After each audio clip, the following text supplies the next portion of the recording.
সাংবাদিক ভাইদেরকে প্রথমে ধন্যবাদ।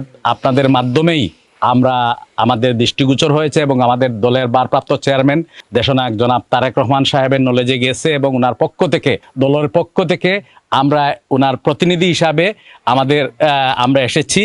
আমরা মূলত ভিকটিমের বাবা এবং ভিকটিমের মামা এবং ভাইয়ের সাথে আমরা কথা বললাম এবং আজকে আপনারা নিশ্চয় দেখেছেন ওসি সাহেবের সাথে আমরা সরাসরি কথা বললাম। এখন পর্যন্ত এতদিন হয়ে গেছে কোনো আসামিকে ওনারা ধরতে পারেন নাই। এই ধরনের প্রশাসনিক ব্যর্থতা আমরা দেখতে চাই না। আমরা চাই অনতিবিলম্বে এই সকল নরপশুদেরকে আইনের আয়তায় নিয়ে আসার জন্য।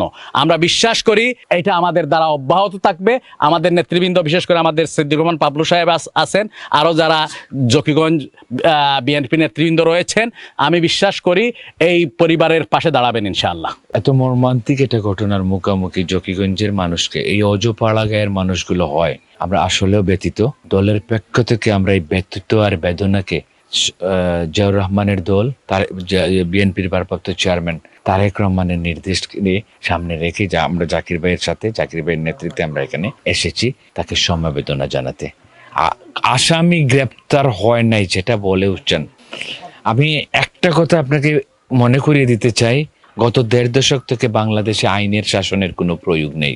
আইনের প্রয়োগ নাই বলেই অপরাধীরা পার পেয়ে যায়। অপরাধীরা যখন পার পেয়ে যায়, নতুন অপরাধীরা অপরাধ করতে উৎসাহ বোধ করে। এটাই হলো আমাদের মূল কারণ, মূল ভিত্তিটা এখানে।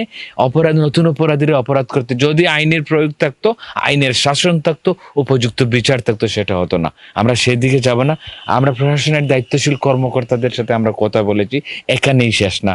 আমরা ঊর্ধ্বতন কর্তৃপক্ষের সাথে, কর্মকর্তাদের সাথে আমাদের জোরালো দাবি থাকবে এই নিঃস্ব মানুষগুলোর পাশে যেন মানুষ, সাংবাদিক সহ যেভাবে সবাই একতাবদ্ধ হয়েছে, ওনাদেরকেও এটার সমুচিতভাবে ব্যবস্থা নিতে হবে।